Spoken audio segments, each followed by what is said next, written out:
Siamo nello studio fotografico del fotografo videomaker freelance Acustica Costa Giovanni per registrare quello che assieme a Marina De Franceschini abbiamo visto in questi giorni a Catabellotta. Chi è Marina De Franceschini? È una laureata in lettere all'Università di Genova, con una tesi di laurea sugli edifici romani dell'epoca imperiale. Ha preso un Master of Art a Bryn Mawr College della Pennsylvania, con una tesi sui mosaici della Villa Adriana di Tivoli. Ha preso anche una scuola di specializzazione in archeologia a Pisa col professor Andrea Carandini. Si trova da 3 giorni qua e dovrà stare ancora un altro giorno, e abbiamo girato un po' tanti siti e luoghi di Catabellotta, luoghi archeologici e archeoastronomici di campagna e anche all'interno del paese e nella parte più alta.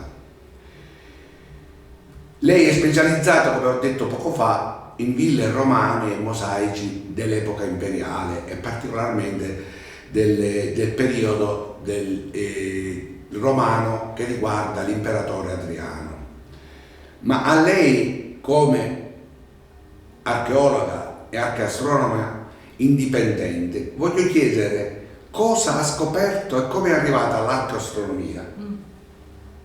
Allora, l'archeoastronomia è quello che ci ha fatto incontrare, perché io nasco come archeologa romana e appunto mi sono occupata di ville, mi sono occupata di centuriazione, di mosaici, di tanti studi. E poi, siccome c'è anche una componente di fortuna, quando sono andata a fare i rilievi a Villa Adriana nel 2005, sono stata la prima intanto a usare il laser scanner, le nuove tecnologie, ma soprattutto ho avuto la fortuna di lavorare nella parte privata della Villa Adriana, dove poi ho scoperto cose di cui parlo in questo libro che si chiama Architettura Celeste, che è dedicato alla Villa Adriana, e mi sono trovata in questo edificio bellissimo dove c'era un pannello con 2 colonne di lato perfettamente illuminato dal sole. Allora ho cominciato a pensare che questo pannello, in questo edificio, ci fosse una specie di danza delle ore. Poi per fortuna ho incontrato Giuseppe Veneziano, che lavora con l'Osservatorio Astronomico di Genova e che è quello che mi fa i calcoli astronomici. Da qui è partito tutto. La cosa importante da dire è che l'archeoastronomia è una scienza ed è una scienza multidisciplinare, perché purtroppo noi spesso veniamo confusi con quelli che pensano che le piramidi di Giza le hanno fatte gli extraterrestri, con cose esoteriche strane. Invece per noi è fondamentale stare coi piedi per terra e dire delle cose che hanno un fondamento. Quindi il nostro modo di lavorare è sempre stato di fare un'ipotesi, come ad esempio Villa Adriana, che fosse orientata, di fare dei calcoli astronomici, di fare dei calcoli per capire se, per esempio, a Villa Adriana nel 125 d.C. si vedesse il Sole come lo vediamo adesso. Dopodiché io mi occupo della parte archeologica e della parte dell'interpretazione, per capire innanzitutto se l'edificio dove si vedono questi effetti luminosi è un edificio antico, e poi, guardando il calendario romano, nel mio caso, per capire se c'erano determinate festività. L'altra cosa da dire dell'archeoastronomia è che si occupa di edifici soprattutto preistorici, oppure edifici egizi, oppure anche edifici in Messico, in America, praticamente ovunque, perché tutti tutti questi edifici dove si vede entrare il sole in particolari giorni dell'anno sono nati per misurare il tempo.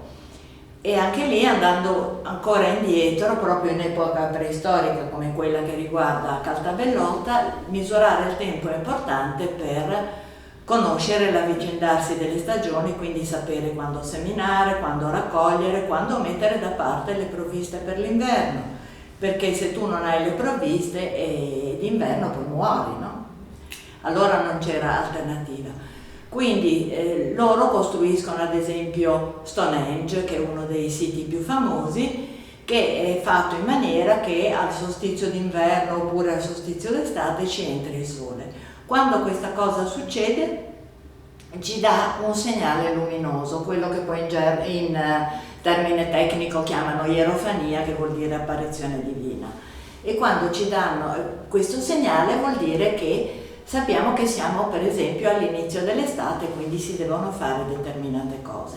Poi tutto questo viene ammantato di sacro, perché se tu hai uno sciamano, un personaggio che è in grado di prevedere le stagioni, a un certo punto ha quasi un potere magico. Quindi anche in seguito il controllo del calendario e della sua precisione viene affidato a un sacerdote, a uno sciamano e va avanti nel corso dei secoli, perché poi la cosa interessante è che questo tipo di edifici dove entra il sole in determinati giorni viene costruito in tutte le epoche, viene costruito nella preistoria, viene costruita presso gli egizi, in epoca romana, ma poi fanno anche delle chiese. Ci sono delle chiese che sono orientate perché ad esempio ci entri il sole al tramonto nel giorno dedicato al santo a cui è dedicata la chiesa.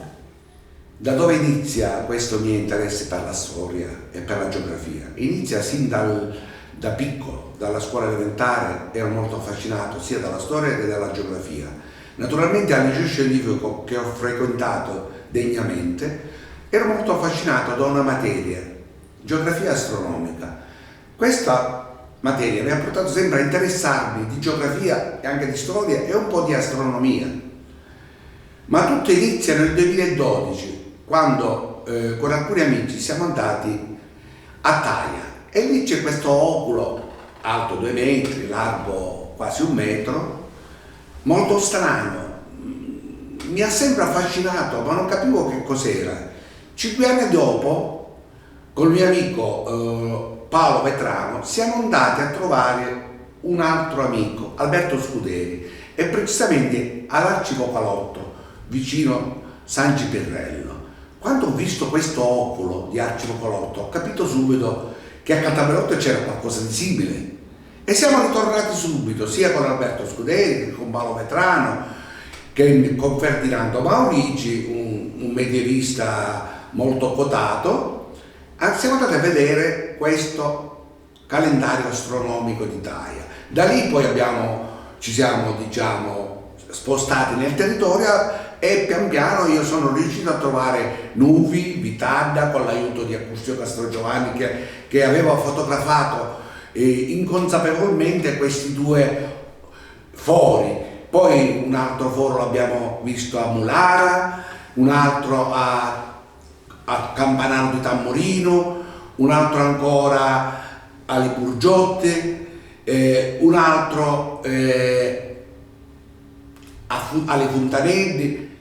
Questo mi ha portato a interessarmi sempre più, ad avere contatti. Uno di questi contatti è stato con l'archeologa e l'archeastronoma indipendente Marina Giulia De Franceschini. Siamo conosciuti alcuni anni fa. Sì.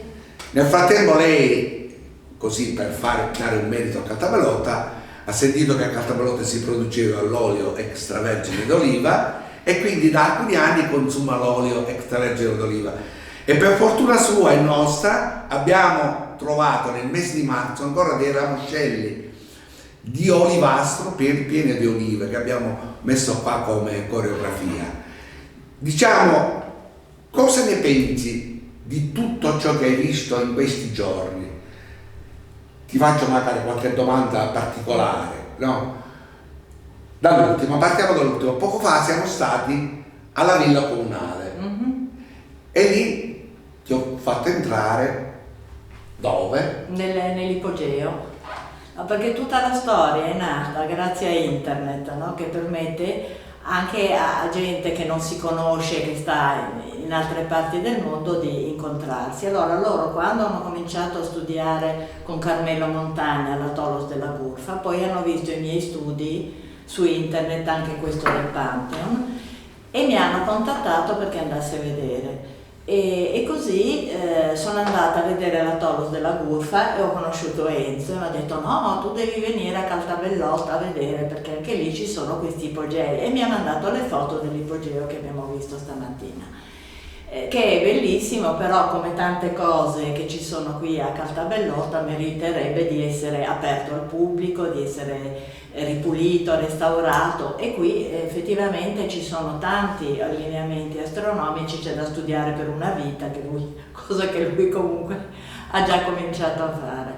E quindi ho visto tante cose di questo borgo che comunque è proprio bello. Stamattina poi abbiamo fatto anche la sveglia all'alba per andare a vedere l'alba dell'equinozio, ed è veramente uno spettacolo. All'altare dei sacrifici? Sì, all'altare, perché poi la cosa fondamentale è di andare a fare queste osservazioni in un posto che è antico, perché sennò è troppo facile mettersi in cima a una montagna e far vedere che il sole sorge dove vuoi tu. Invece stamattina noi eravamo in questo altare che è scavato nella roccia e che quindi è un luogo antico dove noi possiamo pensare che si facessero queste osservazioni, che naturalmente erano legate a rituali sacri, erano legate a cose che però noi non conosciamo perché non abbiamo delle fonti storiche. Quindi questo è uno dei motivi per cui bisogna stare molto attenti a quello che si dice, si possono fare delle ipotesi, però la cosa fondamentale è avere dei calcoli astronomici, perché quelli sono calcoli scientifici. Quindi se io ho un astronomo che mi misura che effettivamente quel foro nella roccia oppure questo ipogeo sono fatti in maniera che il sole ci entri solo per esempio all'equinozio come oggi o al solstizio, allora abbiamo un dato scientifico sul quale noi ci possiamo basare per sostenere le nostre ipotesi, perché sennò altrimenti è troppo facile. A proposito di dati scientifici, riguardando tutto ciò che abbiamo trovato, che abbiamo misurato al santuario di Taio, dove c'è un campanaro, che significa proprio quell'oculo, dove ci sono due intagli, dove per il solstizio d'estate e per gli equinozi i raggi della luce vanno a finire lì sopra, dove c'è un incavo che si vede al tramonto del solstizio d'inverno. Per quanto riguarda invece i tre altari, l'altare della fertilità che abbiamo visto sul monte Wawala, l'altare della purificazione con i sedili della meditazione che ci sono tutti intorno, e l'altare dei sacrifici, lì ho visto, ho ponderato, ho misurato, ho testato tantissime volte che sono più o meno orientate ai 4 punti cardinali, e quanto un sito, quanto un megalite scavato nella roccia è orientato più o meno ai 4 punti cardinali, grado più, grado meno, allora c'è qualcosa di vero. Certo. Allora questi sicani avevano conoscenze astronomiche grandi, così come avevano conoscenze agricole, pastorali, perché per l'ingravidamento, tu non l'hai detto ma lo dico io, per l'ingravidamento c'erano certi periodi dell'anno in cui le pecore, le capre, le mucche si dovevano ingravidare in questo periodo, perché sarebbero nati, diciamo, per farli nascere nella stagione giusta. Nella stagione giusta e sopravvissuti. Per quanto riguarda invece tutto il resto, non riguarda solo i sicani, perché per quanto riguarda Mulara, per esempio, io non ho trovato siti prettamente sicani, ma pre-sicani. Quindi vuol dire che durante l'età del rame c'erano popolazioni che avevano queste conoscenze. Volevo dire anche 2 parole sull'archeoastronomia romana di cui mi occupo io, perché gli archeologi classici come me, diciamo, in genere sono studiosi da tavolino. Io, prima ancora di conoscere l'archeoastronomia, sono sempre stata un'esploratrice, perché comunque se tu stai in biblioteca a leggere quello che hanno detto gli altri, idee nuove non te ne possono venire. Se invece vai a esplorare un sito, ti fai delle domande sul posto, cerchi di rispondere, hai dei risultati. E vabbè, una delle cose che a me piacciono di più è questa, che ho scoperto nel Pantheon, che è l'arco di luce, che dà un'idea della sapienza di questi antichi, perché purtroppo oggi c'è questa presunzione che col computer si fa tutto, che è tutto più semplice, però dietro i dati che si raccolgono col computer ci vuole sempre una testa pensante, perché il computer non ragiona. E comunque quando io vedo una cosa come questa, dove c'è un arco di luce che si vede solo pochi giorni all'anno, che è largo esattamente come l'oculo del Pantheon, allora c'è da pensare, questa gente non aveva i computer, non aveva niente di quello che ci rende così presuntuosi, no, al giorno d'oggi, ma erano capaci di fare cose del genere. A cominciare dalla cupola del Pantheon, che forse non tutti sanno, ma è la cupola in cemento non armato più grande del mondo ed è stata costruita 1900 anni fa. Quindi c'è solo a inchinarsi alla sapienza degli antichi e anche dei preistorici, di cui noi sappiamo molto poco, ma che comunque non devono essere considerati dei primitivi, dei selvaggi, degli ignoranti, perché soprattutto in materia di astronomia avevano delle conoscenze che erano molto più avanzate di quello che possiamo supporre adesso.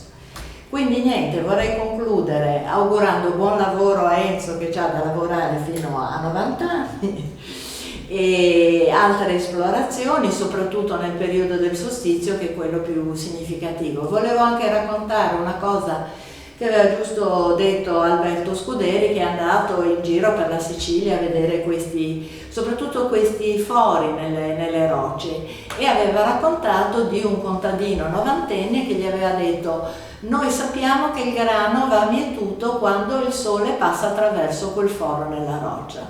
Quindi questo fa capire come questo genere di sapienza si sia tramandata fra i contadini, perché in fin dei conti fino a 50 anni fa vivevano come si viveva nei tempi antichi, poi l'agricoltura era rimasta quella che era, e quindi ci sia un fondo di verità anche in tante leggende, in tante cose che noi sentiamo. A proposito di pubblicazioni di cui tu parlavi poco fa, devo tenere presente di queste due pubblicazioni fatte dal professor Caltagirone, sono due edizioni di Sicania, di questa pubblicazione del professor Francesco Torre e del compianto Sebastiano Tusa, Il Neolitico e l'età dei metalli, in cui c'è tutta Cartabellotta, e in questo addirittura c'è un capitolo scritto da me, il 16° capitolo. E poi per ultimo Cartabellotta è stata inclusa un anno fa nel circuito culturale dell'UNESCO per merito di questo libro da Pina Catino